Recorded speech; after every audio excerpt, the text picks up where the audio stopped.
आप सभी का मेरे चैनल में स्वागत है। और जैसा कि मैंने आपको पिछली वीडियो में बताया था कि बीए, बीएससी, बीकॉम के जो बच्चे हैं उनको क्या पढ़ना है और क्या छोड़ना है।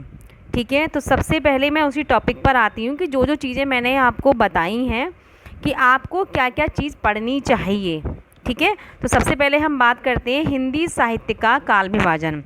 अब इससे पहले एक भारतीय ज्ञान परंपरा के बारे में भी मैंने बताया है, लेकिन भारतीय ज्ञान परंपरा जब आप सारी चीज़ों को पढ़ लेंगे तो आप भारतीय ज्ञान परंपरा का जो क्वेश्चन है वो आप स्वयं ही लिख देंगे।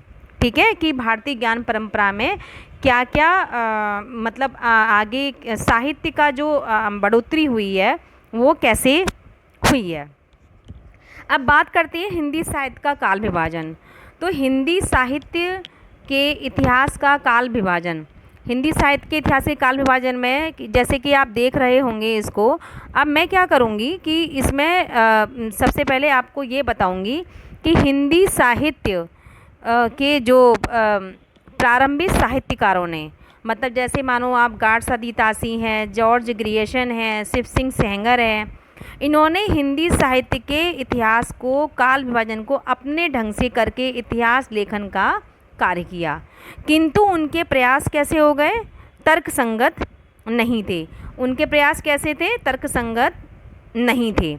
ठीक है, जो उन्होंने इतिहास को लिखा। अब क्या हुआ कि 1913 में मिश्र बंधु के इतिहास ग्रंथ का नाम है आपके मिश्र बंधु विनोद।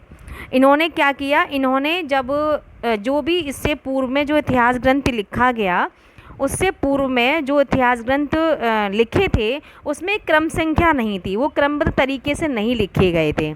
ठीक है, अब इन्होंने क्या किया कि मिश्र बंधु विनोद जो ग्रंथ लिखा गया, वो मिश्र बंधुओं ने, 3 भाइयों ने मिलकर इस ग्रंथ को लिखा और उन्होंने अपने तरीके से काल विभाजन की संगति देने का प्रयास किया।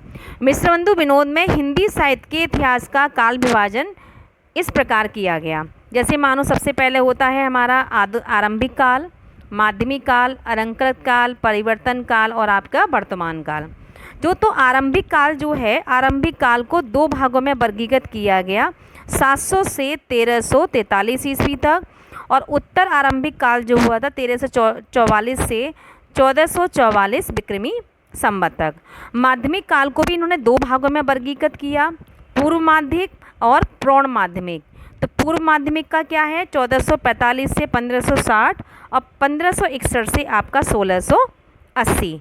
इसी प्रकार से अलंकृत काल आ गया। पूर्वालंकृत काल हुआ 1681 से 1790 विक्रमी संवत तक, और उत्तरालंकृत काल हुआ 1791 से 1889 विक्रमी संवत तक। 1889 यानी कि 1890 ईस्वी से हुआ हमारा 1925 तक विक्रमी संवत जो हुआ था, वो हमारा क्या हुआ? वो हमारा परिवर्तन काल आया। उसके बाद हम आगे बढ़ते हैं वर्तमान काल।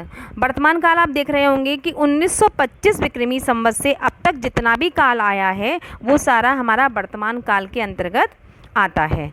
ठीक है, अब ये तो हो गया हमारा किसके द्वारा हुआ? ये किसके द्वारा हुआ? ये हमारा मिश्र बंधु विनोद ने अपना काल विभाजन अपने तरीके से किया। अब इसी श्रृंखला में हम आगे आते हैं तो हम देखेंगे कि क्या कहते हैं, एक सेकंड, इसी श्रृंखला में हम आगे आते हैं तो दूसरा जो काल विभाजन वो हमारा जो किया गया है वो हमारा आता है आचार्य रामचंद्र शुक्ल के अनुसार। तो आचार्य शुक्ल ने जो काल विभाजन किया था आपका हिंदी साहित्य का इतिहास, उन्होंने 1929 में लिखा और काल विभाजन को सर्वथा नवीन रूप देने का प्रयास किया। तो सबसे पहले इनका आधुनिक आदिकाल, पूर्व मध्यकाल, उत्तर मध्यकाल और आधुनिक काल।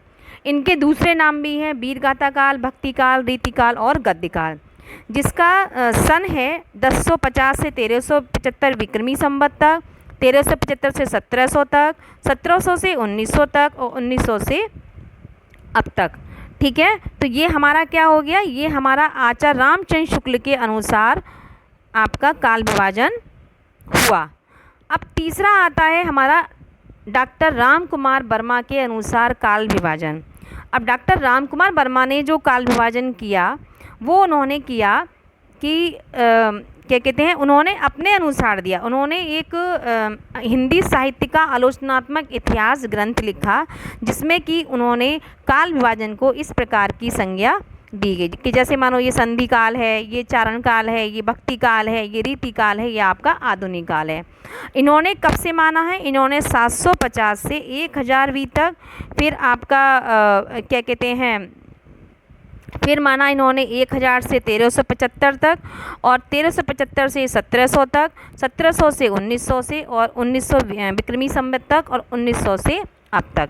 तो ये जितना भी हमारा काल विभाजन है, ये आपका जो प्रश्न है कि हिंदी साहित्य के काल विभाजन का वर्गीकरण कीजिए, उसका उत्तर आप पूर्णतः इस तरह से दे सकते हैं, जैसा इस वीडियो में मैंने आपको दिखाया है।